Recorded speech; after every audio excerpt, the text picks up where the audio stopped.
Hi friends, welcome back to my channel. അപ്പോൾ ഇന്ന് നമ്മൾ കുമ്പളങ്ങ കൊണ്ട് വളരെ എളുപ്പത്തിൽ ചെയ്യാൻ പറ്റുന്ന ഒരു ഒഴിച്ചെറിയുടെ റെസിപ്പിയാണ് കേട്ടോ ചെയ്യുന്നത്. അപ്പോൾ എല്ലാവരും ഒന്ന് ട്രൈ ചെയ്ത് നോക്കാം. ട്രൈ ചെയ്തിട്ട് എങ്ങനെ ഉണ്ടായിരുന്നു ഒന്ന് ഫീഡ്ബാക്ക് അറിയിക്കാൻ മറക്കരുത്.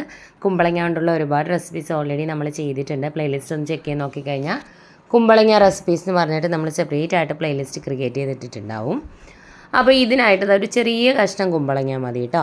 ഇതുപോലെ ഒരു ചെറിയ കഷ്ണം എടുത്തിട്ടുണ്ട്, ഒരു തക്കാളി എടുത്തിട്ടുണ്ട്, പച്ചമുളക് എടുത്തിട്ടുണ്ട്, ആവശ്യത്തിന് കറിവേപ്പില എടുത്തിട്ടുണ്ട്. ഇനി ഈ കുമ്പളങ്ങ നമുക്ക് അതിൻ്റെ തൊലിയൊക്കെ ഒന്ന് കളഞ്ഞതിന് ശേഷം അരിയൊക്കെ റിമൂവ് ചെയ്തിട്ട് നന്നായിട്ടൊന്ന് കഴുകി എടുത്തിട്ട് കുറച്ച് വലിയ പീസാക്കി ഒന്ന് കട്ട് ചെയ്തെടുക്കാം. അപ്പോൾ എന്താ ഇതുപോലെ കട്ട് ചെയ്ത പീസ് ഞാനൊരു ചട്ടിയിലേക്ക് ഇട്ട് കൊടുത്തിട്ടുണ്ട്. ഇനി ഇതിനകത്തേക്ക് നമുക്ക് എരിവിനനുസരിച്ച് പച്ചമുളക് ചേർക്കാം. ഒരു 2 പച്ചമുളക് എടുക്കുന്നുണ്ട് കേട്ടോ. അപ്പോൾ പച്ചമുളക് കൂടി നമ്മളിതിലേക്ക് ഇട്ട് കൊടുത്തു. ഇനി നമുക്കിതിനകത്തേക്ക് ആവശ്യത്തിന് കറിവേപ്പില ഇട്ട് കൊടുക്കണം. അതുപോലെ തന്നെ തക്കാളി, ഒരുപാട് വലിയ തക്കാളി വേണ്ട, ചെറിയ ഒരു തക്കാളി മതിയാവും. നല്ല പഴുത്ത തക്കാളി എടുക്കണം കേട്ടോ, അപ്പോഴാണ് കൂടുതൽ ടേസ്റ്റ്. അത് കുറച്ച് ചെറിയ പീസാക്കി കട്ട് ചെയ്ത് ഇതിലേക്ക് ഇട്ട് കൊടുത്തു. ഇനി ആവശ്യത്തിന് കറിവേപ്പില. അപ്പോൾ നമ്മൾ ഫ്ലെയിം ഓണാക്കി കൊടുത്തിട്ടില്ല, പിന്നീട് വേണം നമുക്ക് ഫ്ലെയിം ഓണാക്കി കൊടുക്കാം. ഇതെല്ലാം ചേർത്ത് കൊടുത്തതിന് ശേഷം നമുക്ക് ഫ്ലെയിം ഓണാക്കി കൊടുക്കാം. കുമ്പളങ്ങ അങ്ങ് ഒരുപാട് ചെറിയ പീസാക്കി കട്ട് ചെയ്തെടുക്കരുത്, കുറച്ച് വലുപ്പമുള്ള പീസാക്കി എടുക്കുക കേട്ടോ, ഈ ഒരു വലുപ്പത്തിൽ. അപ്പോൾ ഇതിലേക്ക് കുറച്ച് ഉപ്പ് കൂടി ഇട്ട് കൊടുത്തിട്ടുണ്ട്. ഇനി ഒരു 1/4 ടീസ്പൂണിൽ താഴെ മഞ്ഞൾപ്പൊടി ഇട്ട് കൊടുക്കാം. എന്നിട്ട് വേവാൻ ആവശ്യത്തിനുള്ള വെള്ളം കൂടി ഒഴിച്ചിട്ട് നമുക്കിതൊന്ന് വേവിച്ചെടുക്കാം. വെള്ളം ഒരുപാട് ഒഴിക്കേണ്ട, ഈ കുമ്പളങ്ങ വേവാൻ ആവശ്യത്തിനുള്ള വെള്ളം മാത്രം മതിയാവും. അപ്പോൾ ഞാൻ ഫ്ലെയിം ഓണാക്കി കൊടുത്തിട്ടുണ്ട്. നന്നായിട്ടൊന്ന് ഇളക്കി യോജിപ്പിച്ച് കൊടുക്കുക.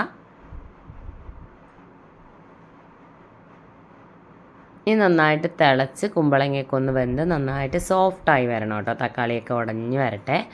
അതുവരെ നമുക്ക് വെയിറ്റ് ചെയ്യാം. അപ്പോൾ ഇതിനകത്തേക്ക് നമുക്കൊരു സ്വല്പം മുളക് പൊടി കൂടി ചേർക്കണം. പച്ചമുളകിൻ്റെ എരിവിനനുസരിച്ച് വേണം മുളക് പൊടിയും ബാലൻസ് ചെയ്യാനായിട്ടോ.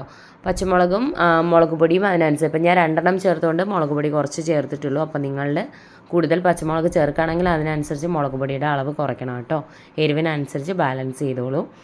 അപ്പോൾ എന്താ നന്നായിട്ട് തിളച്ച് നമ്മുടെ കുമ്പളങ്ങയൊക്കെ നല്ലപോലെ വെന്ത് വെള്ളമൊക്കെ ഒന്ന് വറ്റി വരുന്നുണ്ട്. ഇനി നമ്മളിതിനകത്തേക്ക് ഒഴിച്ചു കൊടുക്കുന്നത് പുളിവെള്ളമാണ്. ഒരു ചെറിയ നെല്ലിക്ക വലുപ്പത്തിലുള്ള പുളി ഒരു 3/4 ഗ്ലാസ്സോളം വെള്ളത്തിലിട്ട് വെച്ച് കുതിർന്നിട്ട് നന്നായിട്ട് ഞെരടി പിഴിഞ്ഞ് ആ വെള്ളമാണ് നമ്മളിതിലേക്ക് ഒഴിച്ചു കൊടുക്കുന്നത് കേട്ടോ. 1/2 to 3/4 ഗ്ലാസ് വരെ വെള്ളം ഒഴിച്ചു കൊടുക്കാം. അതുകൊണ്ടാണ് ആദ്യം വെള്ളം ഒഴിക്കുമ്പോൾ ഒരുപാട് വെള്ളം ഒഴിക്കരുതെന്ന് പറയുന്നത്. കാരണം നമ്മൾ പുളിവെള്ളം കൂടി ഒഴിക്കുമ്പോഴത്തേക്കും വെള്ളത്തിൻ്റെ അളവ് കൂടിപ്പോകും കേട്ടോ. പുളിവെള്ളം ഒഴിക്കുന്നത് നിങ്ങളുടെ ടേസ്റ്റിനനുസരിച്ചായിരിക്കണം. ആദ്യം തന്നെ എല്ലാം കൂടെ ഒരുമിച്ച് ഒഴിച്ചു കൊടുക്കണ്ട. ആദ്യം കുറച്ച് ഒഴിച്ചു കൊടുക്കുക, എന്നിട്ട് ചെക്ക് ചെയ്ത് നോക്കുക. പുളി കുറവാണെങ്കിൽ പിന്നീട് കുറേശ്ശായിട്ട് ഒഴിച്ചു കൊടുത്താൽ മതി. കാരണം പുളിയുടെ അളവ് ഓരോരുത്തർക്കും ഡിഫറെൻ്റ് ആയിരിക്കുമല്ലോ. ചിലർക്ക് നല്ല പുളി വേണം, ചിലർക്ക് അധികം പുളി ഇഷ്ടമായിരിക്കില്ല.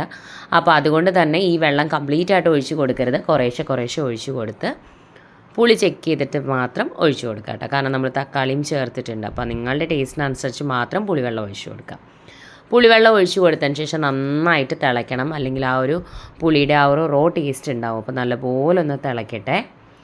ഇതൊന്ന് തിളച്ച് അതൊക്കെ ഒന്ന് വെന്ത് വരുന്ന സമയത്ത് നമുക്കിതിനകത്തേക്ക് അരപ്പ് തയ്യാറാക്കിയെടുക്കണം. ഒരു പിടി തേങ്ങ മതി, തേങ്ങ ഒരുപാട് എടുക്കരുത്. 1/2 ടീസ്പൂൺ ചെറിയ ജീരകവും ഒരു പൊട്ട് മഞ്ഞൾപ്പൊടിയും, ഒരു 1-2 നുള്ളു മഞ്ഞൾപ്പൊടി മതി. അപ്പോൾ ഞാൻ നല്ല ലോ ഫ്ലെയിമിലിട്ട് കൊടുത്തു കേട്ടോ. തിളച്ച് കഴിയുമ്പോൾ മഞ്ഞൾപ്പൊടിയും കൂടി ചേർത്തിട്ട് ഇതൊന്ന് അരച്ചെടുക്കുക. ഒരുപാടങ്ങ് ഫൈൻ പേസ്റ്റ് ആക്കണ്ട, എന്നാൽ നന്നായി അരയും വേണം, ആ ഒരു പരുവം കേട്ടോ. ഒരുപാടങ്ങ് മഷി പോലെ അരച്ചെടുക്കരുത്. അപ്പോൾ ഇത് നന്നായിട്ട് തിളച്ച് വന്ന സമയത്ത് തേങ്ങ ചേർത്ത് കൊടുക്കാം. തേങ്ങയുടെ അളവ് ഒരുപാട് വേണ്ട, ജസ്റ്റ് ഒരു പിടി ഒന്ന് ലെവൽ ചെയ്തെടുത്താൽ മതി കേട്ടോ. നന്നായിട്ട് അരച്ച് ഇത് നല്ലപോലെ തിളച്ച പുളിവെള്ളമൊക്കെ നന്നായിട്ട് തിളച്ച് കഴിയുമ്പോൾ ആ അരപ്പ് ഇതിലേക്ക് ചേർത്ത് കൊടുക്കാം. അരപ്പങ്ങ് ഒരുപാട് ചേർത്ത് കഴിഞ്ഞാലും കുറുകിപ്പോവും. അതുകൊണ്ട് ഒരുപാട് നമ്മളിതിൽ തേങ്ങ അരച്ച് ചേർക്കില്ല. തേങ്ങ അരച്ച് ചേർക്കാതെയും നമ്മൾ ഈ ഒരു രീതിയിൽ കറി ഉണ്ടാക്കാറുണ്ട്. അപ്പോൾ ആവശ്യത്തിന് കുറച്ചുകൂടി വെള്ളം ഒഴിച്ച് കൊടുത്തിട്ടുണ്ട്.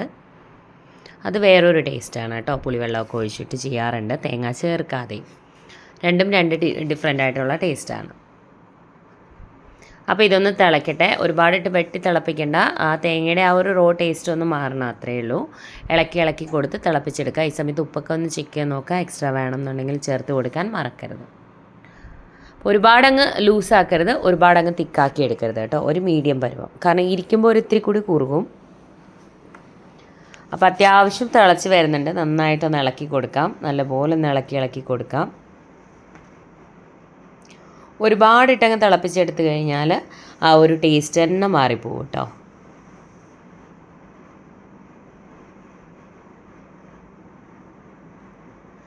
അപ്പോൾ ഇത് മതിയാവും. ഇനി നമുക്ക് ഫ്ലെയിം ഓഫ് ചെയ്ത് കൊടുക്കാം. ഇനി ഒരു പാൻ വെച്ചിട്ടുണ്ട്. പാനിലേക്ക് കുറച്ച് വെളിച്ചെണ്ണ ഒഴിച്ച് കൊടുത്തു. വെളിച്ചെണ്ണ ചൂടാകുമ്പോഴേക്കും കുറച്ച് കടുകും അതുപോലെ തന്നെ ഒരു നുള്ളു ഉലുവയും കൂടി ചേർത്ത് കൊടുക്കുക. ഉലുവ പൊടി ഉണ്ടെങ്കിൽ ഫ്ലെയിം ഓഫ് ചെയ്യുന്ന ടൈമിൽ ഒരു നുള്ളു ഉലുവാപ്പൊടി ചേർത്തിട്ട് ഇളക്കി കൊടുത്താലും മതി.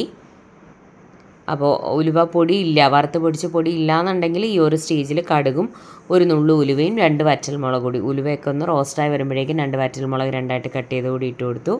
എന്നിട്ട് അത് ഈ കറിയിലേക്ക് താളിച്ച് കൊടുത്തു. ഇത്രയും മതിയാവും കേട്ടോ. വേണമെങ്കിൽ ഒരു 2-3 ചെറിയുള്ളി കനം കുറച്ച് വട്ടത്തിലരിഞ്ഞത് മൂപ്പിച്ചും കൂടി ചേർത്ത് കൊടുക്കാം ഇതിനകത്തേക്ക്.